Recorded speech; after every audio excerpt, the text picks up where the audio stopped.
ॐ नमो भगवते वासुदेवाय सान्द्रानन्दावबोधात्मकम् अनुपमिदं कालदेशावधिभ्यां निर्मुक्तं नित्यमुक्तं निगमशतसहस्रेण निर्भास्यमानम् अस्पष्टं दृष्टमात्रे पुनः पुरुषार्थात्मकं ब्रह्मतत्त्वं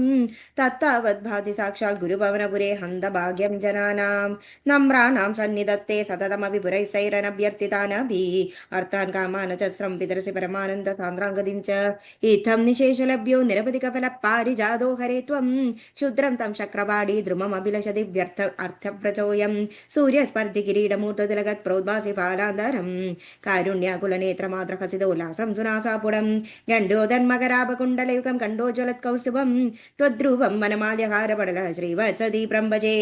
केयूराङ्गदकङ्गणोत्तममहारत्नाङ्गुलीयाङ्गीद श्रीमद्बाहुचतुष्कसङ्गतगदा शङ्कारि पङ्गेरुहां काञ्चित् काञ्चन काञ्चिलाञ्चितलसत्पीताम्बरालम्बिनीम् आलम्बे विमलाम्बुजद्युतिपदामूर्तिं तव आर्तिचिदम् पठन्तो नामानि प्रमदपरसिन्धौ निबदिताः स्मरन्तो रूपं ते वरदकथयन्तो गुणगदाः चरन्तो ये भक्ता त्वयि खलु रमन्ते परममुन् अहं धन्यान् मन्ये समधिगतः सर्वाभिलषितान् विदूय क्लेशान् मे कुरु चरणयुग्मं धृतरसं भवक्षेत्रप्राप्तो करमभिजते पूजनविधौ भवन्मूर्त्यालोके नयनमदते पादतुलसी परिक्राणे क्राणं श्रवणमभिदे चारुचरिते श्रीहरे नमः गोपिका जीवनस्मरणं गोविन्द गोविन्द दशकं 87 कुचेलवृत्तम् कुजेलनामा भवदस्स दीर्थ्यतां गदस्स सान्दीपनिमन्दिरे द्विजः त्वदेकरे रागेण धनादिनिस्पृहो दिनानि निन्ये प्रशमी गृहाश्रमी समानशीलापि तदीयवल्लभा तदैव नो चित्तजयं समेयुषी कदाचिदूते पदवृत्तिलब्धये रमापदी किं न सखा निषेव्यते इतीरितोऽयं प्रियया क्षुधार्तया जुगुप्समानोऽपि धने महादवा तदा त्वदालोकेन कौतुकाद्ययौ वहन् पडान्ते पृथुकानुपायनं गदोऽयमाश्चर्यमयीं भवत्पुरीं गृहेषु शैव्या भवनं समेयिवान् प्रविश्य वैकुण्ठमिवापनिर्वृतिं तवादिसम्भावनया तु किं पुनः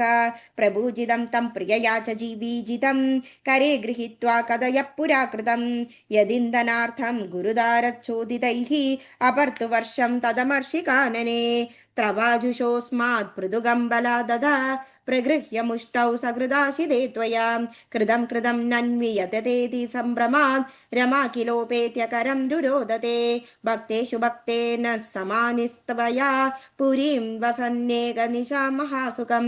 वदा परेद्युर्द्रविणं विनाययौ विचित्ररूपस्तव खल्वनुग्रहः यदि ह्ययाचिष्यमदास्यदच्युतो वदामि भार्यां किमिति व्रजन्नदौ तत्त्वदुक्तिलीला स्मितमग्दधी पुनः क्रमादि पश्यन्मणिदि प्रमालयं किं मार्गविभ्रंश इति भ्रमन्क्षणं गृहं प्रविष्टस्य सदर्श वल्लभां सखी परीतां महिहेमभूषितां बुबोध च त्वत्करुणां महाद्भुतां सरत्नशालासु वसन्नभिस्वयं समुन्नमद्भक्तिभरो मृदं ययौ तमेव भक्तवाञ्छितो मरुत्पुराधीश हरस्वमेकदा श्रीहरे नमः गोपिका जीवनस्मरणं गोविन्द गोविन्द. Thank you.